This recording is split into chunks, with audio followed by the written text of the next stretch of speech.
prazer estar aqui na presença de vocês fazendo esse... Desculpa, demora um pouquinho. Um problema técnico que aconteceu aqui, me perdoem a demora e agora nós vamos começar. É um prazer estar com os polos aí com vocês, está tudo bem aí? Eu quero mostrar o quê? Eu quero explicar para vocês como é a história surda e também para vocês conhecerem um pouco da cultura surda e a sociedade surda e como se desenvolveu a sociedade surda. Eu vou mostrar os slides. É um projetor.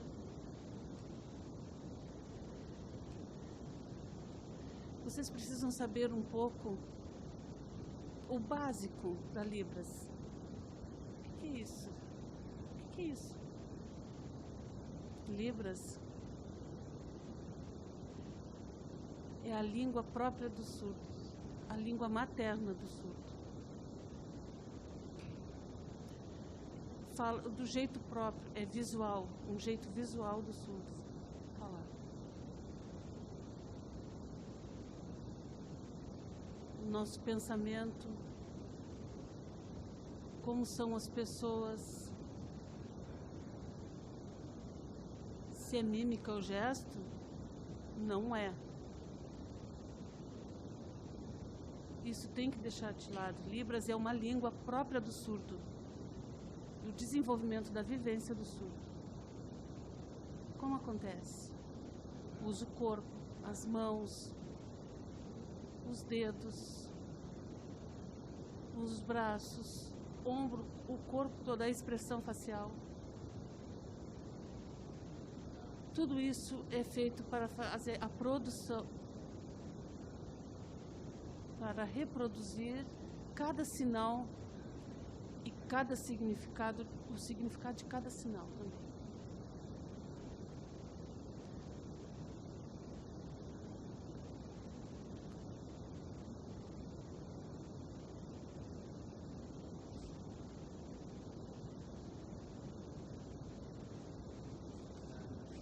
A língua de sinais e a língua oral são iguais, tem gramática, não tem diferença. Uma não se sobrepõe à outra, não tem diferença, as duas têm gramáticas.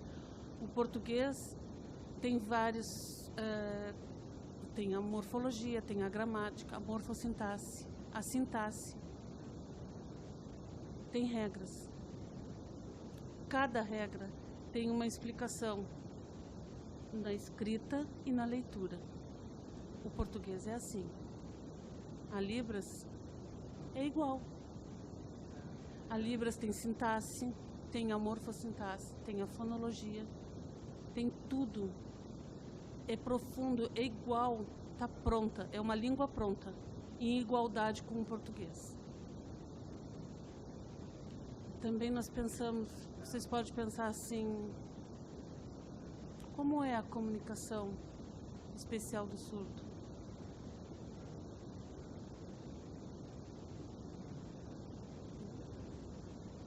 Eles leem o jornal, eles conseguem identificar a leitura de um jornal, fazer publicação.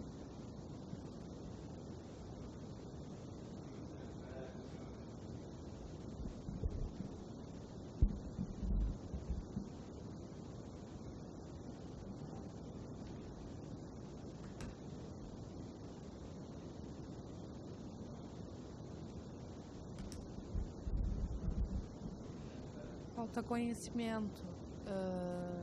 Só um minutinho. Falta o conhecimento. A linguagem, ela tem um significado, mas é mínimo. Cada sinal, os sinais dependem do contexto. Por exemplo, esse é o sinal de abelha, dentro da comunicação. Então, vou continuar a explicação como é a linguagem. Vocês podem se perguntar, a linguagem, tem linguagem portuguesa? Tem? Existe? Não, entra em desacordo, né? A língua oficial, no caso, a língua é um idioma, né? A Libras também é um idioma.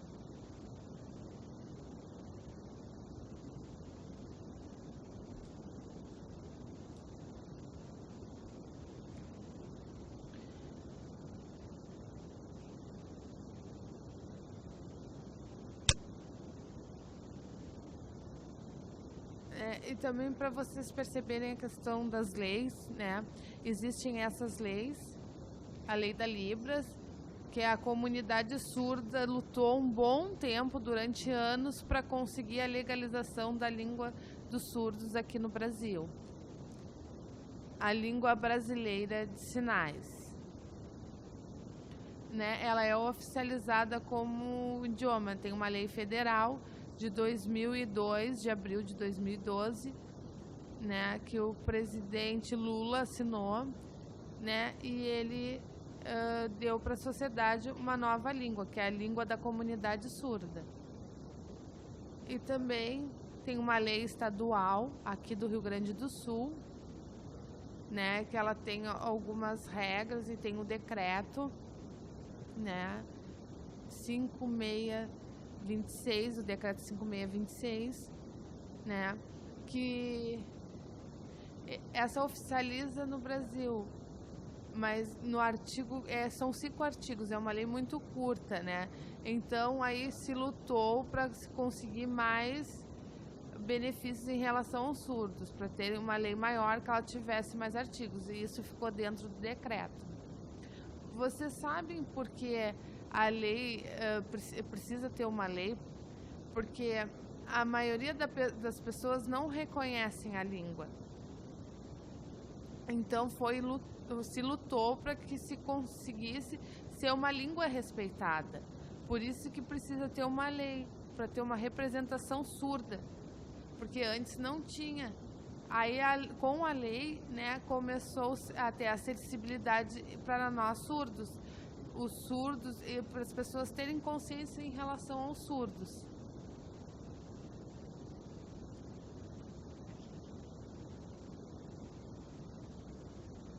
Agora eu vou apresentar para vocês entenderem um pouco o que significa a palavra cultura. O que será que significa, né? A cultura, ela é uma prática que tenha de costumes, de raça, de países, de línguas que são diferentes. E também tem de religião, né, dos indivíduos dentro e fora do país. As línguas que se misturam, né, as produções das comunidades, né, as representações, né, em acordo dentro de uma comunidade. Então tem comunidades, né, diferentes comunidades, e elas têm visões diferentes em relação ao indivíduo, né? Cada cultura tem a sua individualidade, a sua prática em relação à cultura, a prática cultural. Tem eventos culturais que mostram essas práticas culturais, mas nós surdos temos culturas parecidas, e ela é mundial muitas vezes, porque em todo mundo a cultura surda, ela é bem semelhante. A sociedade surda, ela tem uma bicultura. Por quê? O que significa essa bicultura? Né? Eu sou surdo e tenho 2 culturas, por exemplo. A cultura brasileira, gaúcha, e tem os costumes de tomar chimarrão, tem a cultura brasileira do Rio, a cultura do samba, né? Que cada um tem a sua cultura. Tem a cultura, a minha identidade surda também, né? Tem a cultura ouvinte e a cultura surda, que são 2 culturas. Como se desenvolveu a cultura surda? aonde ela começou? Como se fez essa cultura? Aonde aconteceu? Aonde foi o ápice? Aonde começou? Alguns autores, a Karin Strobel, ela é uma autora e ela explica toda a produção cultural e a história dos surdos. Ela mostra bem essa cultura, né? E como se dá as relações entre os surdos, a sociedade, né? E, por exemplo, o grupo de surdos, como é a relação entre eles? Como começou, né? Ela percebeu, ela teve uma visão cultural em relação à surdez, que é bem diferente da cultura ouvinte, de como começou a cultura ouvinte. A cultura da língua de sinais, né, com um olhar diferente para nós surdos. Que os ouvintes, eles tinham uma visão bem distorcida do que é o ser surdo, né? O surdo conta piada, ele faz narrativas, e os ouvintes entendem, mas não tem significado muitas vezes. Depende do texto, depende da piada, senão muitas vezes não tem graça a piada. Mas a cultura é muito diferente.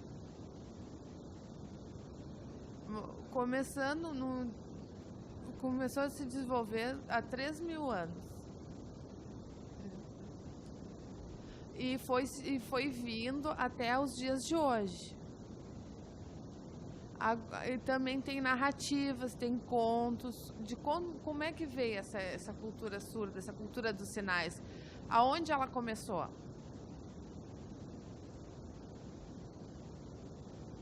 Como é o movimento da língua dos surdos? Este é o movimento, como ele começou na Europa, né? Não tinha, em 1500 não tinha a história dos surdos ainda aqui na América. Aí começou no período colonial, aí depois de anos é que começou a se desenvolver movimentos, mas muito pequenos. No momento, a sociedade surda tinha movimentos de alguns surdos. As famílias abandonavam os surdos porque achavam que eram doentes, né? E abandonavam os surdos na rua. Aí eles moravam em zona rural, né? Não tinham comunicação. Aí o começavam por mímica, apontando algumas coisas, sozinhos, quietos e muitas vezes depressivos. Aí começavam a trabalhar na zona rural. Em 1600, né, no século XVI, bem antigamente, começou os surdos a se encontrarem, a perceber que tinham outros surdos semelhantes. E aí eles começaram a se unir. É igual um imã, como se fosse um imã, né? Eu vi o meu semelhante, eu vou me aproximar dele. Aí começou uma comunicação a fluir. Aí começou o uso dos sinais, né? Começaram a ter os modelos surdos. Por exemplo, o nome disso aqui é caneta. O sinal é este, né? Aí eles pensaram, olhavam, os surdos olhavam, pensavam nos objetos. Como que a gente percebeu? Aí aos poucos começou a fluir muitos sinais e começou a aumentar. O vocabulário começou a aumentar. Os sinais começaram a aumentar. E aí, através do movimento europeu.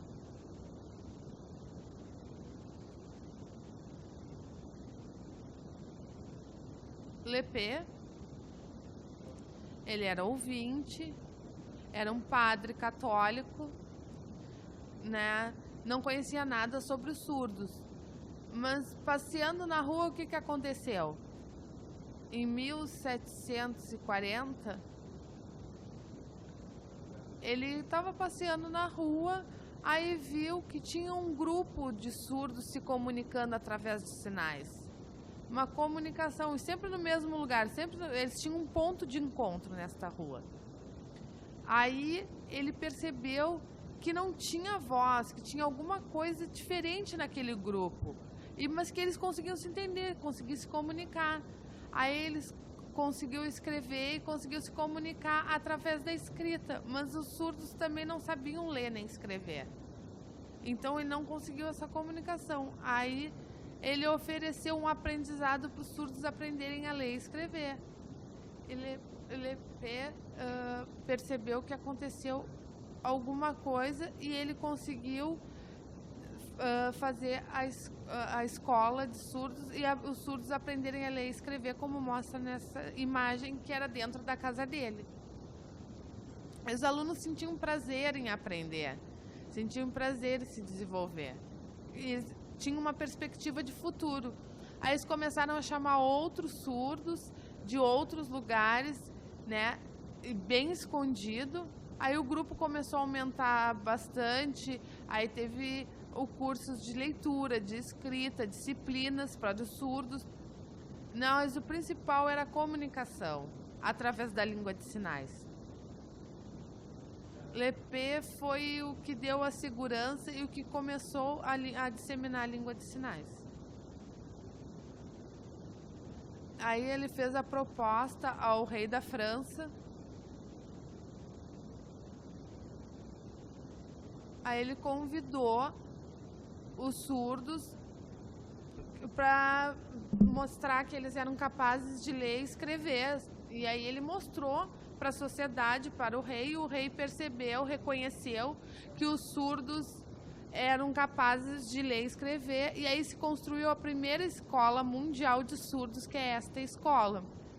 Ela é muito grande, né? E ela é na França, em Paris.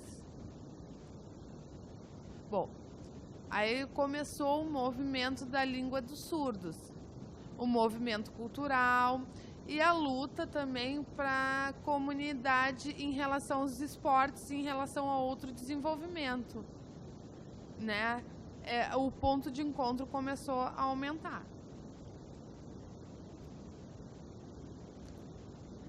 Aí os alunos se formaram, cresceram, se formaram e viraram professores dos outros surdos. Essa imagem mostra a comunidade surda de professores que davam aula para as crianças surdas e foi se disseminando em outros países, né, mundialmente. Veio para o Brasil, no começo era nas casas, era atendimento, os surdos eram tratados como deficientes, né? E eles eram misturados com cegos, e o primeiro lugar foi no Rio de Janeiro, em 1852. O príncipe Dom Pedro II, ele estimulou a construção do Instituto de Surdos e Cegos, porque era o grupo de surdos não conseguia se comunicar. Era muito difícil, eles sentiam dificuldade com a família, angústia, né? Aí eles precisavam de uma escola para eles. Aí ele convidou Rouet para vir aqui, veio da França para cá, para o Brasil, em 1855. Aí começou a acolher os surdos e ensinar a língua de sinais francesa para os surdos, a metodologia da língua de sinais francesa, e começou a desenvolver os surdos. Aí o rei Dom Pedro II deu verba para construir o primeiro instituto. Era o rei, né, do Brasil. Ele botou o Instituto dos Surdos Mudos, mas agora o nome é Instituto Brasileiro de Educação de Surdos.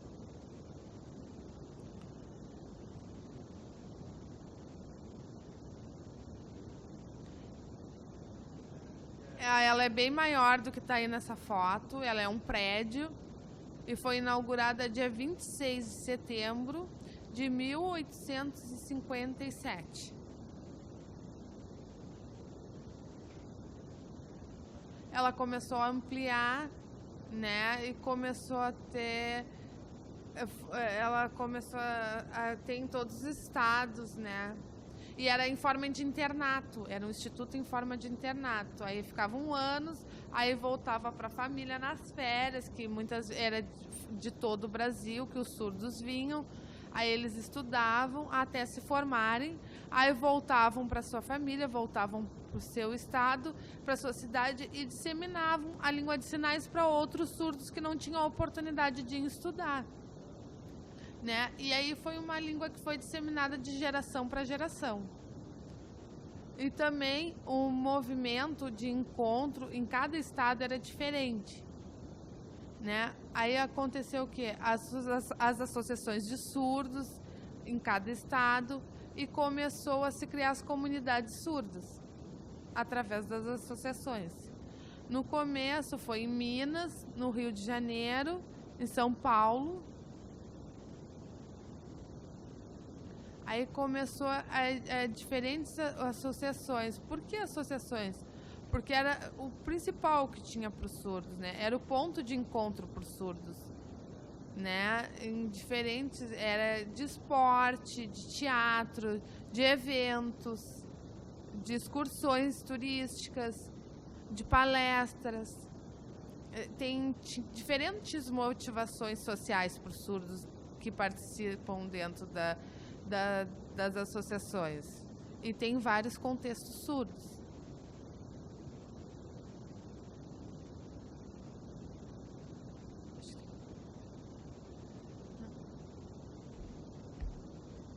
Eu estou resumindo um pouco. Rouet, ele veio da França e ficou 6 anos aqui, né, agitando o movimento surdo. Aí depois Rouet, que era surdo, foi o primeiro diretor do INES. Mas por um problema particular ele se mudou para o México, né, e ajudou a fundar uma escola de surdos lá no México também. Aí o substituto do Rouet foi um diretor ouvinte e até hoje os diretores são ouvintes dentro do instituto. Os surdos lutam porque eles querem um diretor surdo. Mas o INES e a sociedade, né? No começo se disseminou bem a língua de sinais, ela foi se ampliando. Mas o único problema, momento de sofrimento dos surdos, aí o que aconteceu? O segundo Congresso Mundial de Professores de Educação de Surdos, em 1880, na cidade de Milão, na Itália. Teve um encontro de 1.150 professores e só 4 surdos para defender a língua de sinais dentro da escola. Foi uma discussão bem extensa, onde os ouvintes foram a maioria, né, e os surdos, que eram só 4, realmente acabaram perdendo essa discussão. E a partir desse congresso, dentro das escolas, começou a ser proibida a língua de sinais. Foi mundialmente proibida, né? Mudou toda a sistemática, toda a metodologia, e a metodologia usada era a oralização. E os surdos, no momento, não tinham desenvolvimento, não conseguiam se desenvolver. Aí a sociedade lutou 500 anos depois para conseguir voltar a língua de sinais dentro das escolas. Porque foi bem importante, a língua de sinais é bem importante. E também, né, a resposta dos surdos foi o sofrimento de não ter desenvolvido a capacidade de aprender por causa da oralização, porque a oralização prejudicou bastante o aprendizado dos surdos. Aqui no Brasil, as escolas que usavam língua de sinais para os surdos, elas foram se perdendo. Agora eu vou voltar à explicação do movimento surdo, que acontece dia 26 de setembro. O que aconteceu nesse evento? Aqui no Brasil, os surdos é o Dia Nacional comemora-se o Dia Nacional dos Surdos. Por quê? Tem festa na associação, tem festa nas escolas, né? Tem organização de movimentos para mostrar, no caso, nas ruas, e também fazer reivindicações do que falta para nós surdos, né? E a sociedade precisa visualizar que nós temos coisas, que nós temos anseios, que nós gritamos também, que nós pedimos as coisas, que nós estamos na luta, que os surdos nunca estão parados, eles sempre têm uma luta para conseguir alguma... Porque faltam muitas coisas em relação à acessibilidade dos surdos, nos lugares públicos. E também, né, falta, durante anos, né, no dia 30 de setembro, é o Dia Internacional, o Dia Mundial dos Surdos, né? Onde todos os surdos de todo mundo têm eventos e eles comemoram igualmente o Dia do Surdo também. Por que escolheu o dia 26 de setembro? Porque é o dia da inauguração do Instituto Nacional de Educação de Surdos, aqui. Agora vocês vão ver nesse quadro a comparação. Vocês vão ver a diferença de deficiente e de surdo. Aí vai ter uma comparação que é bem diferente. Por exemplo, a visão da sociedade, que a sociedade fala, é que o sujeito é deficiente.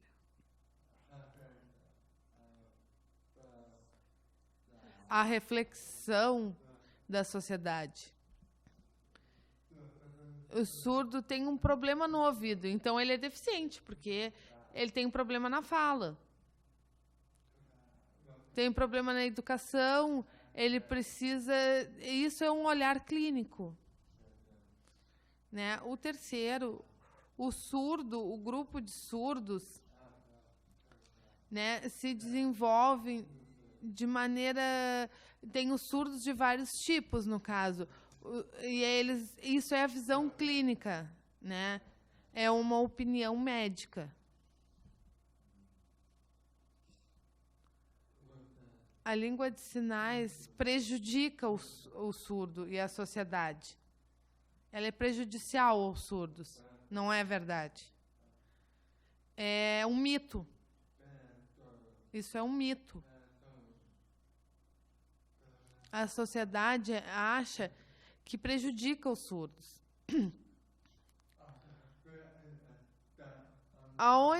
De onde veio isso? É uma visão médica, uma visão clínica, né? Que eles percebem o surdo como um paciente, né? Ele tem um prejuízo, e não tem conhecimento, não pesquisa em relação, não tem conhecimento profundo em relação do que é ser surdo, né? Sai fora é uma reflexão da sociedade e isso vai aumentando.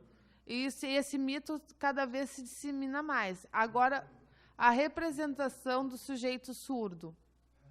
A palavra que empodera os surdos e que dá uma visão para a sociedade é a palavra surdo.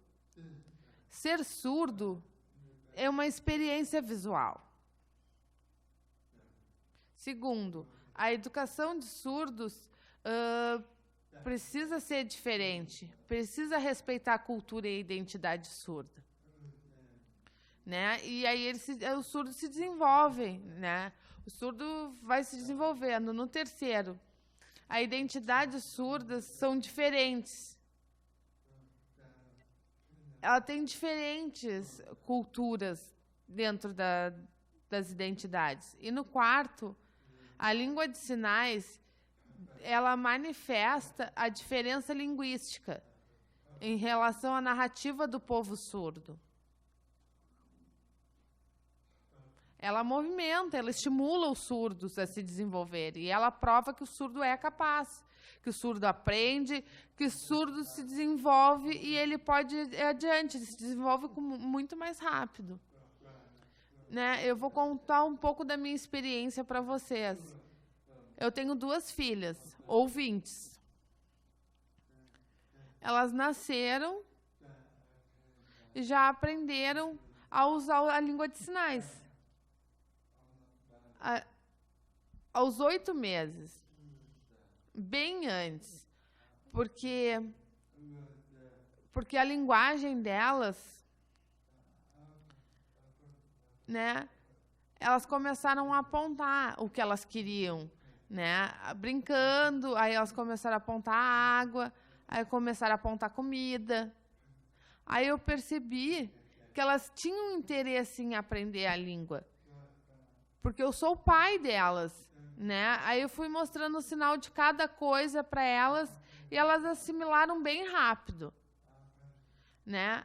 Por exemplo, o sinal de água, aí, por exemplo, beber água, esse é o sinal de beber água. E a comunicação comigo foi bem rápida, elas aprenderam bem rápido e se desenvolveram, foi muito rápido esse aprendizado.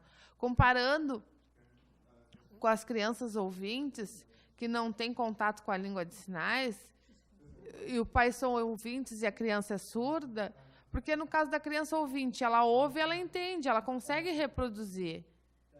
Mas no caso da criança surda com pais ouvintes, ela aprende muito tardiamente e ela não consegue se desenvolver. Dentro da pesquisa, tem a pesquisadora Lodenir Carnop, ela pesquisa e ela prova que os surdos são capazes e que eles conseguem se desenvolver. Ela tem uma linguística da língua de sinais e que os alunos surdos conseguem se desenvolver assim como os alunos ouvintes.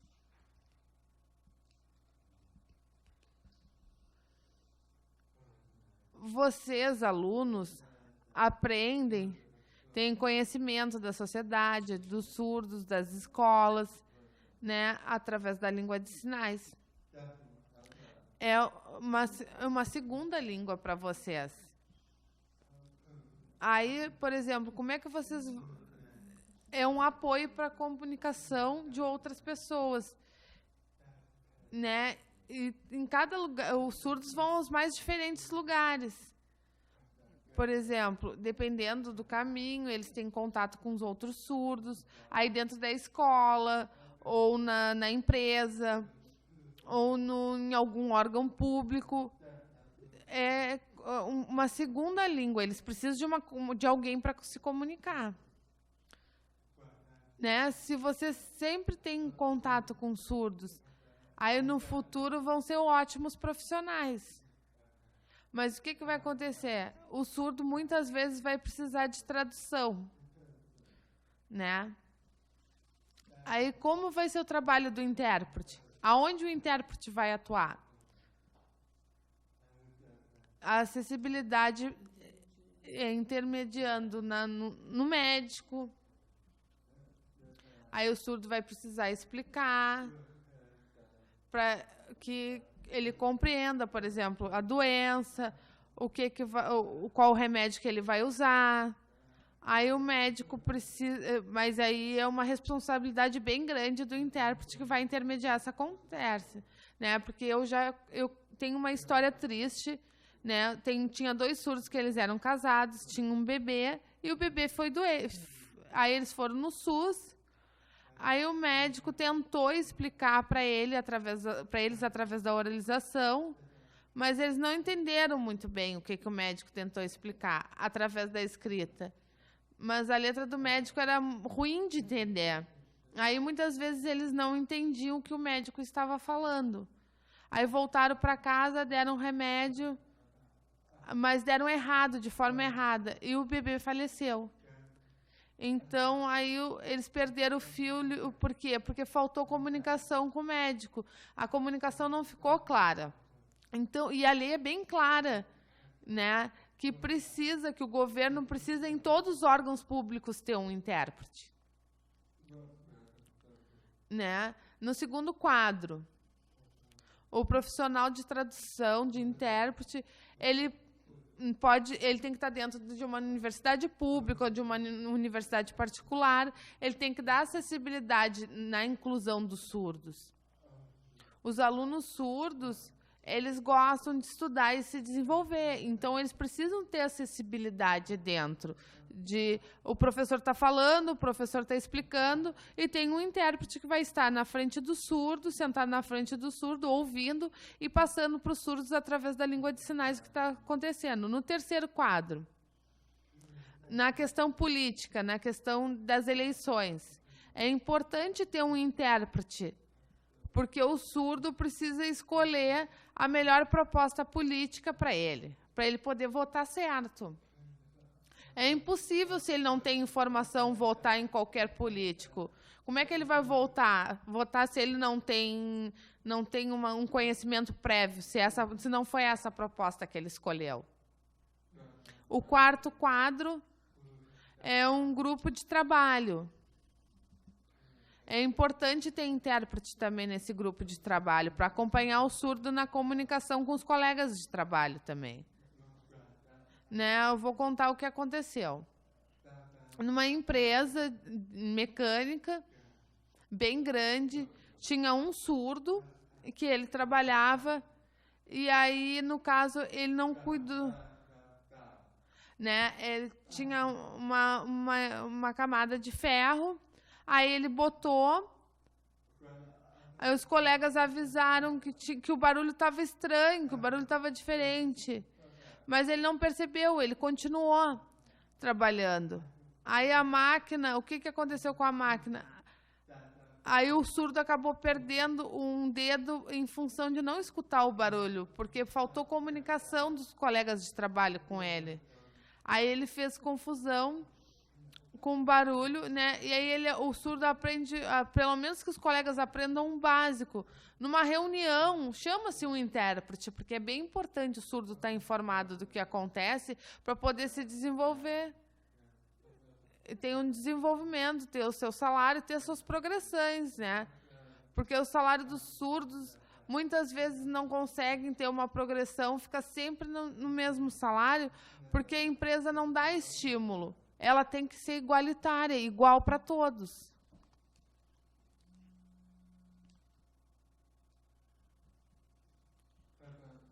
No primeiro quadro, tem um evento. Tem duas modalidades. Primeiro, sentado, os surdos estão sentados e tem uma palestra, e o intérprete está em pé. Ele está traduzindo a palestra que os ouvintes estão dando. A outra modalidade, a palestra, os ouvintes falam, e no caso, a palestra do surdo para o ouvinte, né? E os ouvintes têm a voz do surdo através do intérprete, através da tradução.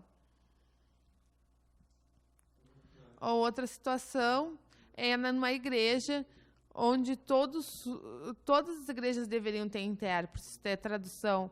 Porque se o surdo quiser escolher a sua religião, ele tem liberdade, porque todas elas têm intérprete, de saber, de participar, de orar, de conhecer a Bíblia. O surdo tem esse direito também, né? Então, por isso que em todos os lugares deveria ser necessário. No outro quadro, né, é questão judicial. É muito importante ter um intérprete sempre, né? Um advogado, né? Aí o juiz faz uma pergunta. Aí como é que o surdo vai responder? Aí, por exemplo, daqui a um pouco acontece alguma falta de informação, o surdo pode ser preso por falta de informação. Então, dentro desses lugares, o surdo usa Libras, ele precisa ter um intérprete. No quarto quadro, os intérpretes são o apoio e a comunicação dos surdos. E o advogado, no caso, o surdo, né, ele está intermediando a conversa do surdo com o advogado. Né? Por exemplo, se o surdo fez alguma coisa, um roubo, ou matou, ele não vai preso? Não, é mentira. Ele vai sim, ele tem os mesmos direitos e os mesmos deveres do ouvinte, mas ele precisa de acessibilidade para essa comunicação. Isso é o principal. E a lei obriga isso. No último quadro, vocês imaginam o surdo cego, como é que acontece? E tem no Brasil. Tem, sim, tem. E está aumentando, né? Tem quase 2.000 surdos cegos. Aí, como é a comunicação dele? Ele é cego e surdo. Ele tem uma comunicação, mas ele precisa estar em contato direto com as mãos. Aí a comunicação se dá através do toque. O intérprete ouve a palestra, toca nas mãos do surdo e faz a língua de sinais bem perto. Tem que ser o espaço mínimo para que ele consiga tocar nas mãos do surdo, para que o surdo perceba e entenda. E o surdo é capaz de entender essa língua de sinais, mesmo sendo cego.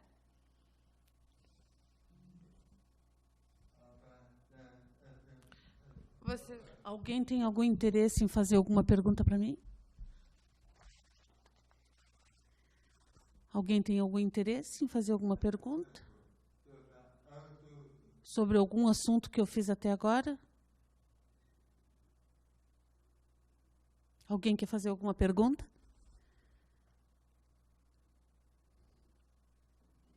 Nada? Ninguém quer perguntar nada? Ok. Então vamos continuar. Vou continuar explicando.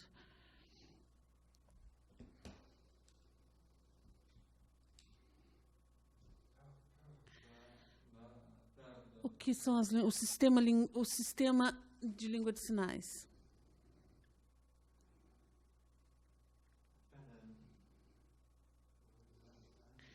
A língua de sinais é um sistema abstrato com regras gramaticais naturais da comunidade surda, usado em toda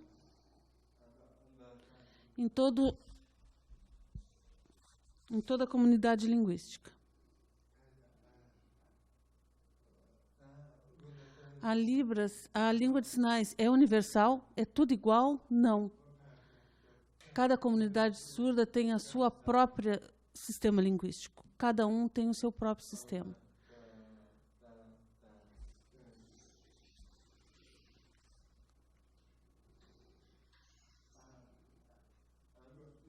A Fernandes explica isso naquele primeiro quadro. É considerada língua natural. Todos os falantes têm.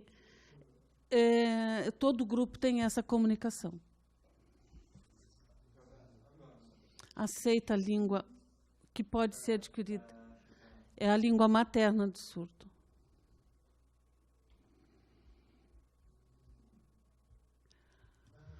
Antigamente, o pensamento antigamente, que veio da França, agora, nesse momento, é diferente, é diferente.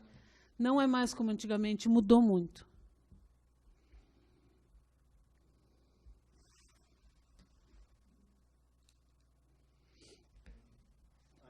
Então, o que são línguas de sinais?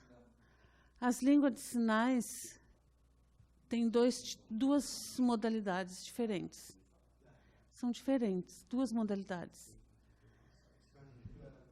Visual espacial, vê e faz o sinal, vê a configuração de mão e faz a comunicação. E a outra, auditiva oral. Usa a voz, usa o som, as cordas vocais.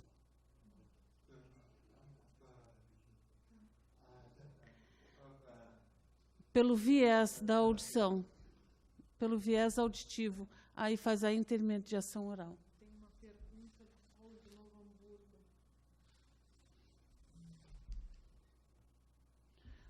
Uma pergunta do Paulo de Novo Hamburgo. Uma pergunta para o professor do Paulo de Novo Hamburgo. Tem prova depois da explicação?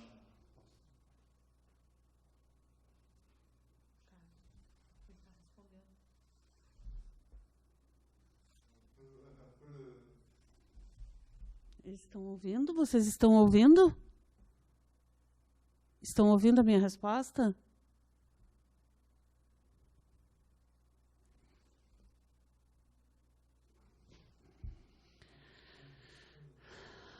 A pergunta do Paulo de Novo Hamburgo.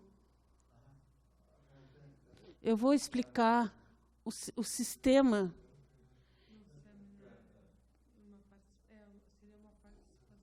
É mais um conhecimento para vocês, um seminário de conhecimento, para vocês assimilarem, saberem o que é a produção de língua de sinais. Depois nós vamos combinar um dia, todos nós, para fazer a prova.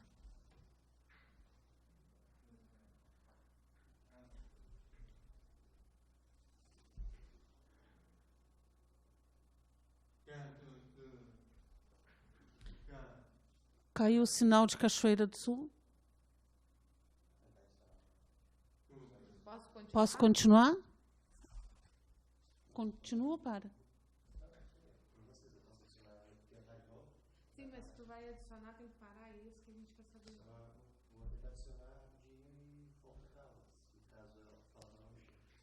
Vamos parar de novo para tentar adicionar o polo de Cachoeira do Sul.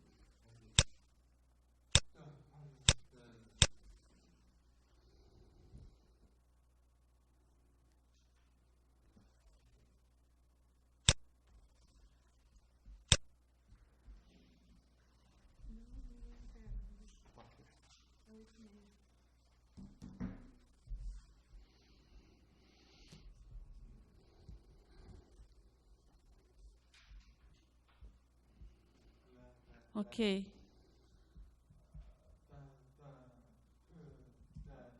Tem duas modalidades. Duas modalidades diferentes no mundo inteiro.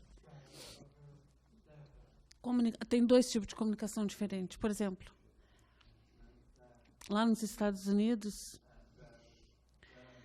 a língua de sinais, a comunicação com a voz, a língua de sinais lá nos Estados Unidos é a ASL.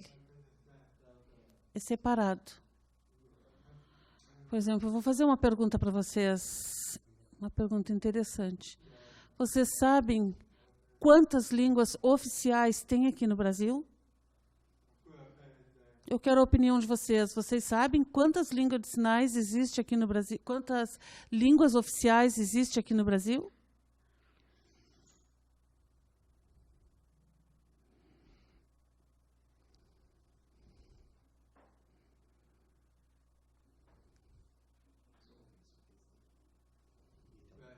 Quantas? Eu quero saber quantas línguas tem aqui no Brasil.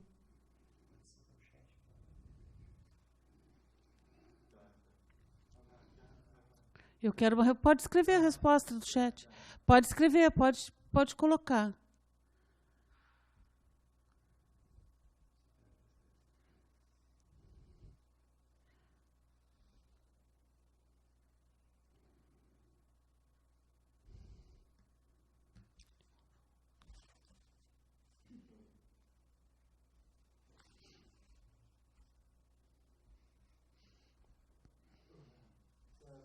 Sapiranga respondeu? A pergunta, Sapiranga me respondeu. Português e língua de sinais. Essas duas? Tem mais. São 3 línguas. Primeira, português. Segunda, a língua de sinais. E a terceira é a língua dos índios, a indígena. Então, o Brasil tem a comunidade indígena espalhada em vários lugares. Mais de 200 índios. 2.200. São três línguas oficiais aqui no Brasil. Ok?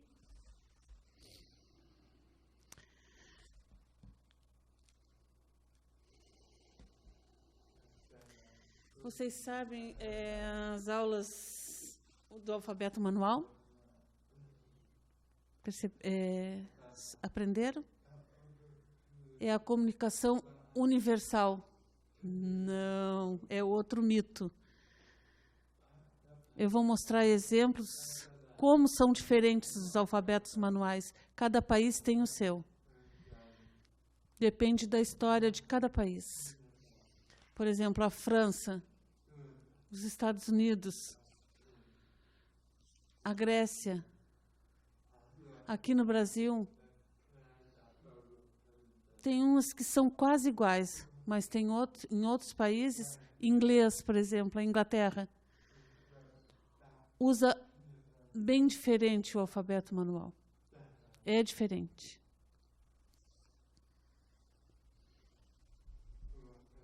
Uma pergunta.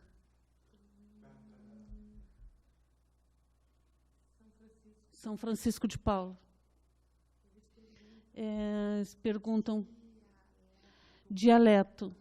Quantos dialetos tem?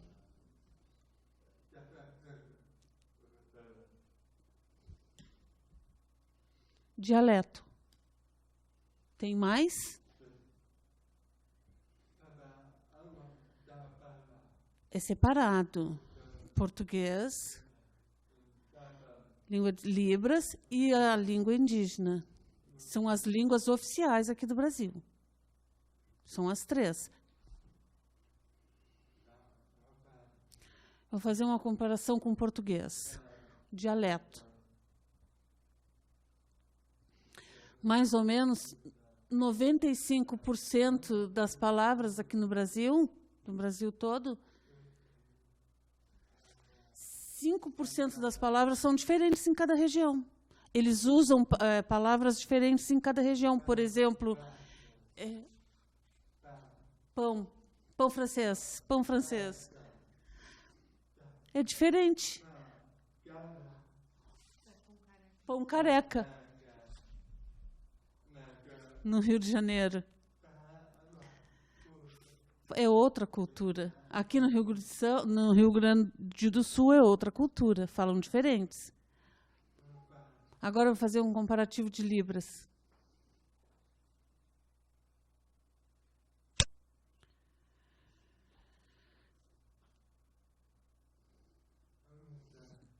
A língua de sinais, o dialeto, é diferente.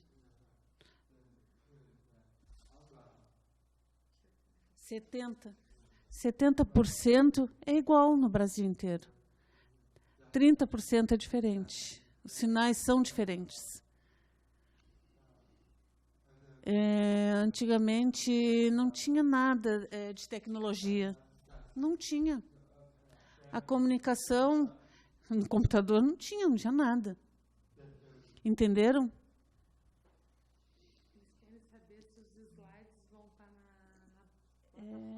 Os slides vão estar na plataforma? Esses slides que está usando agora. Depois eu vou organizar, vou colocar o conteúdo em PDF e vou colocar na plataforma. Agora uma pergunta. Outra pergunta. Os gestos são universais?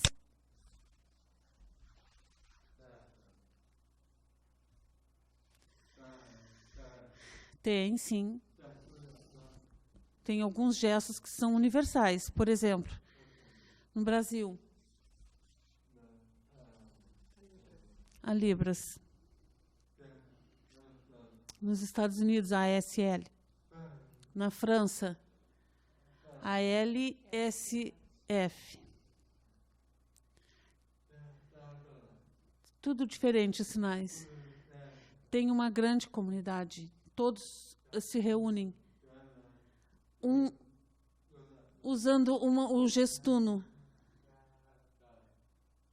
que é fácil de cada um, de cada país que misturados conseguem fazer os surdos se entender numa palestra. É mais fácil entender, mais rápido de assimilar. Vamos voltar aqui então ao slide.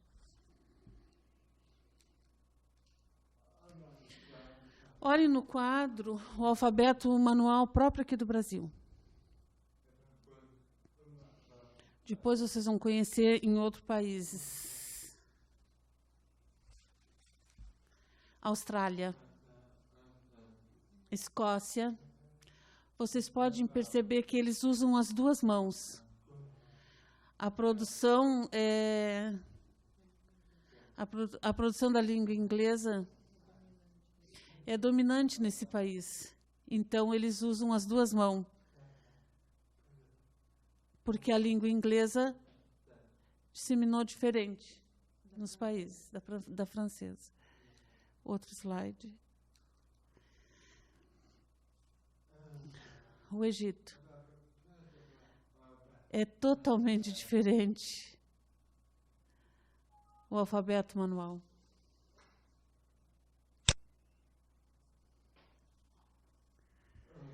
A Índia também é bem diferente. Cada país tem o seu alfabeto manual diferente. No mundo tem mais ou menos 2.000 países. E só uma minoria é igual a um país e outro. A maioria deles tem a sua própria língua.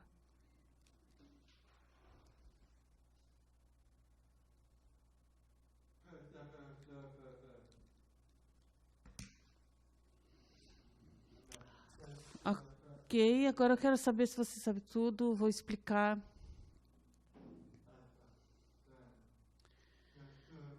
Agora, quero que vocês tenham algum interesse, por favor, para eu explicar. Se tiverem alguma dúvida, por favor, pode escrever que eu respondo.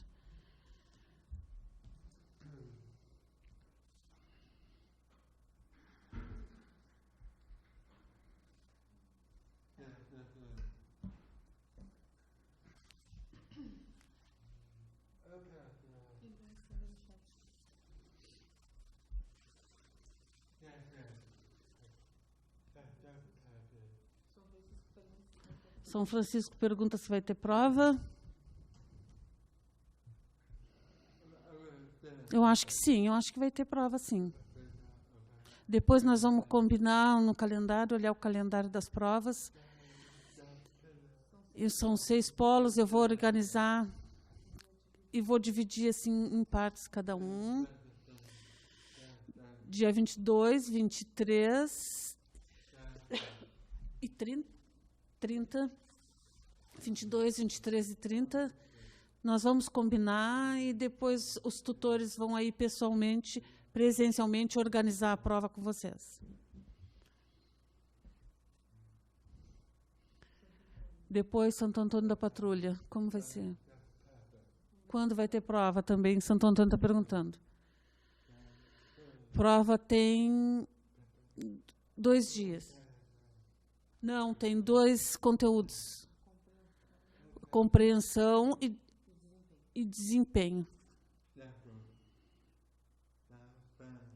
E depois as frases, vai mostrar as frases. E vocês vão apresentar em língua de sinais.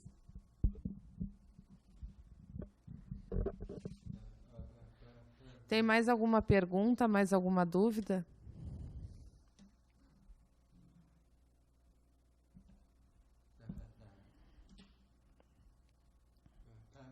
Tem mais alguma dúvida, mais alguma pergunta? Se não, podemos finalizar.